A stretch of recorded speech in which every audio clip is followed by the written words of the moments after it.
Hi guys, Christian here from TCG Buzz, bringing you a new deck profile. Thanks to you guys demanding and loving the match that I did with this deck.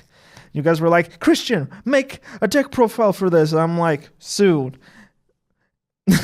And then I'm like fine-tuning it and everything, and now it's ready. But before we start this, make sure to subscribe below so you can get more content like this, because you guys want me to do more deck profiles like this.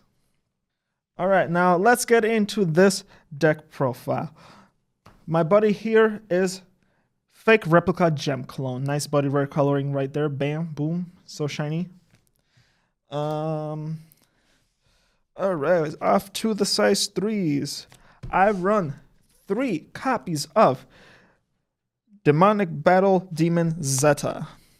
He's a 5/7, and you pay a gauge for his call cost.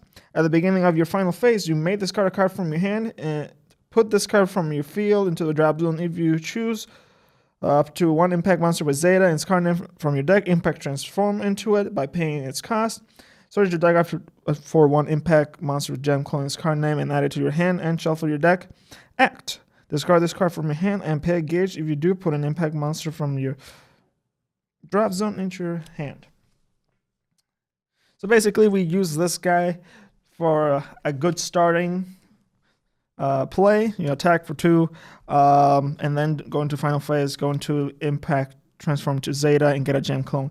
Or, like I like to do the most, is using for his act skill, discarding him to grab impact monsters from the drop zone. Now, that was the only monster of the deck. Now for our impact monsters. Starting off with size 3 impact monsters, we have Battle Demon of Revenge Zetta. A 4/2/11. Pay 3 gauge to call him. But why would you do that? That's expensive. If you're transforming to this card on the field cannot be destroyed nor returned to hand. You cannot call monsters other than impact monsters, and you may call impact monsters any number of times during the turn.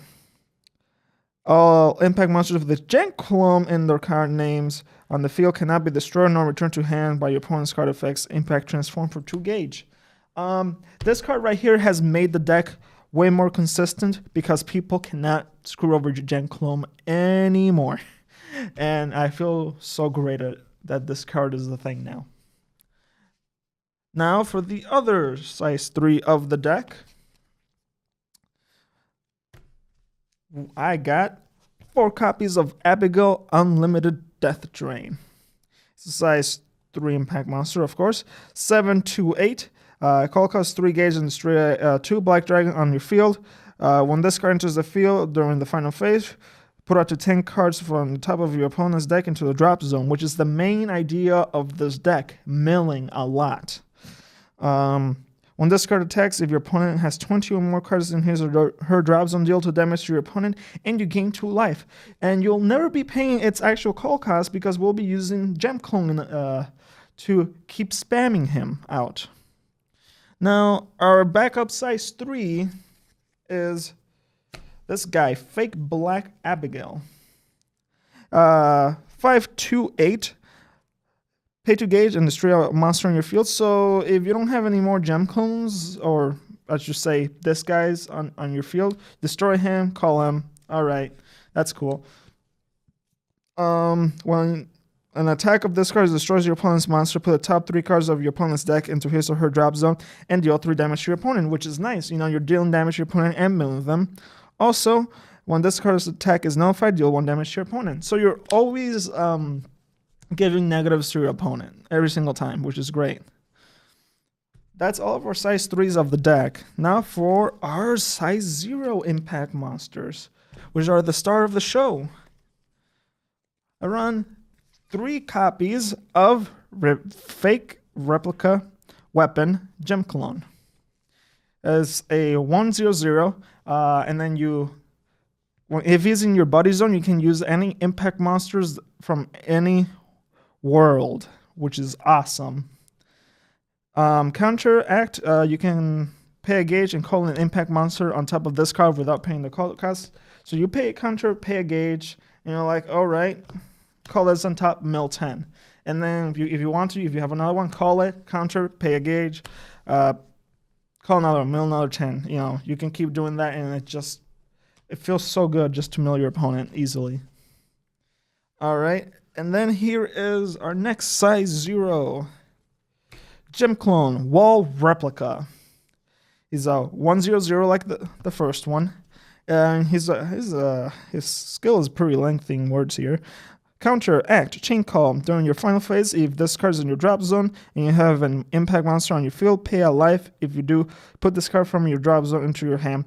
You may only use chain call once per turn, which is pretty cool. So if you don't have any Gemclones in your hand or any way to search them, and for some reason you have this guy in the drop zone, and you have an impact monster on the field still, grab him.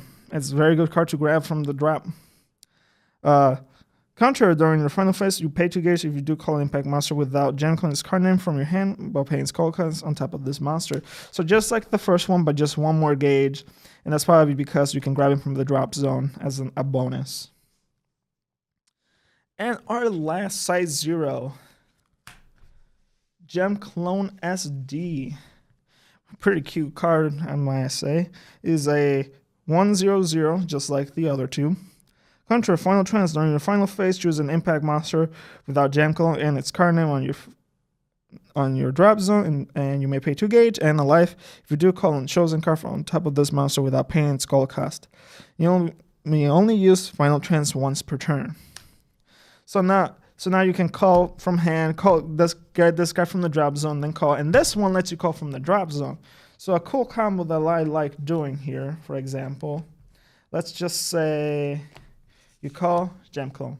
You pay a gauge for its skill. You call this. And then you call this to the center, and then pay 2 gauge in the life, call this, and boom, you just milled 20 cards with 3 gauge and a life.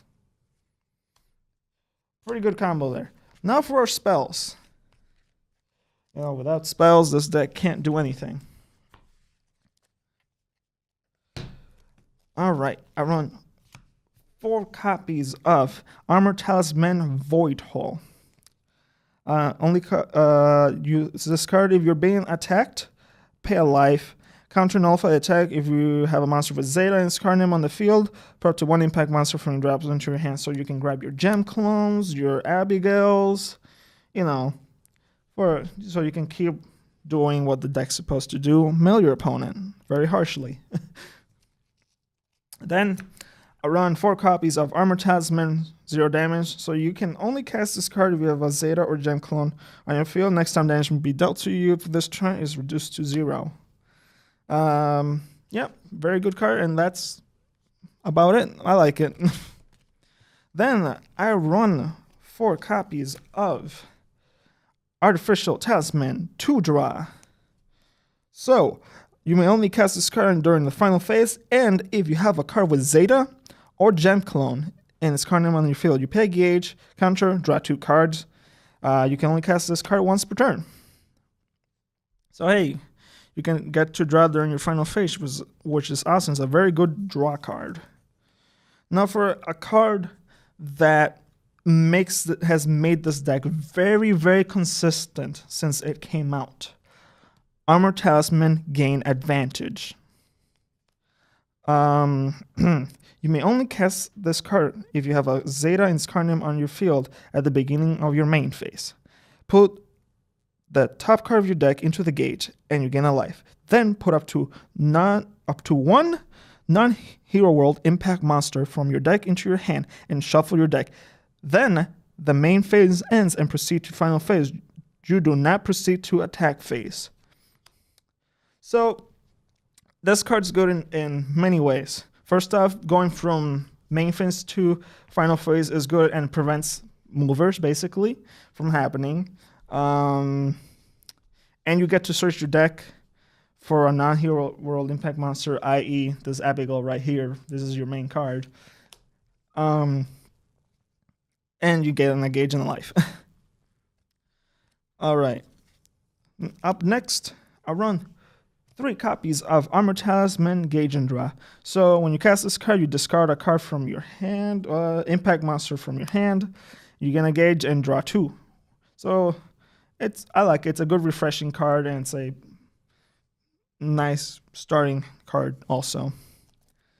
Then I run 3 copies of Artificial Talisman Fine Joker. Search your deck to 1 Zeta or Gemclone's card name and put into your hand, shuffle your deck once per turn.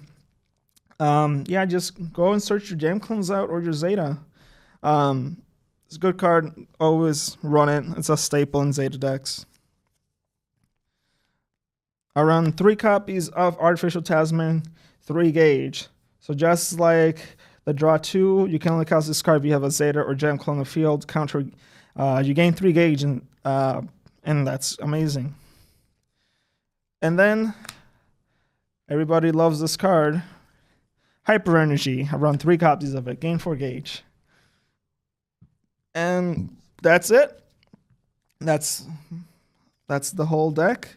I do have to say that this deck does have some bad matchups, or hard matchups, I should say, against like 72 Pillars or Guardians, because they can return cards from their deck, from the drop zone back to their deck. For example, if 72 Pillars can cast Saturday Night Devil Fever, and then you're pretty much dead. You're done. And then, as for Guardians, they can return cards from their deck because that's how they play.